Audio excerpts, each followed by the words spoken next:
একসঙ্গে 50 থেকে 80টি পর্যন্ত বাচ্চার জন্ম দিতে সক্ষম, যার ফলে কিন্তু খুব দ্রুত সময়ের মধ্যে এই সাপের যেই বংশবিস্তার সেটি বাংলাদেশে ঘটেছে। যদিও এখন থেকে আরও কয়েক বছর আগে সরকারিভাবে যেই তথ্য জানা গিয়েছিল সেটি হচ্ছে এটি একটি বিপন্ন প্রজাতির সাপ এবং এটিকে আসলে সংরক্ষিত প্রজাতি ঘোষণা করা হয়েছিল, বিলুপ্ত প্রায় বলা হয়েছিল।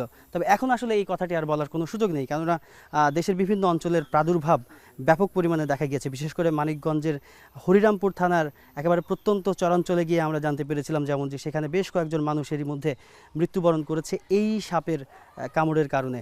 সাপের যেই দৈহিক যে গঠন সেটি আসলে কুণ্ডলী পাখি এমনভাবে অবস্থান করে যে স্বাভাবিকভাবেই কেউ দূর থেকে দেখলে কোনোভাবেই বুঝতে পারবে না যে এখানে কোনো একটি সাপ রয়েছে, কিন্তু তার যেই যে একটা নির্দিষ্ট গণ্ডি রয়েছে সেই গণ্ডির মধ্যে যদি কেউ প্রবেশ করে এবং সে যদি কাউকে শত্রু মনে করে সঙ্গে সঙ্গে কিন্তু এই সাপ তাকে দংশন করে।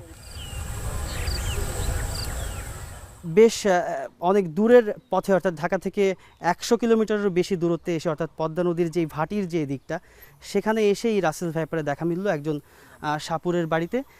মূলত এই সাপের যেই বংশবিস্তার আছে তিনিও কিন্তু সেই একই সাজেশন দিয়েছেন যে কোনোভাবেই দেরি করা যাবে না, যদি সাপ শনাক্ত করা যায় যে রাসেলস ভাইপারে কাউকে দংশন করেছে তবে সঙ্গে সঙ্গে তাকে হাসপাতালে নিতে হবে, কেননা একমাত্র অ্যান্টিভেনমের মাধ্যমেই কেবলমাত্র সেই ব্যক্তিকে সুস্থ করে তোলা সম্ভব।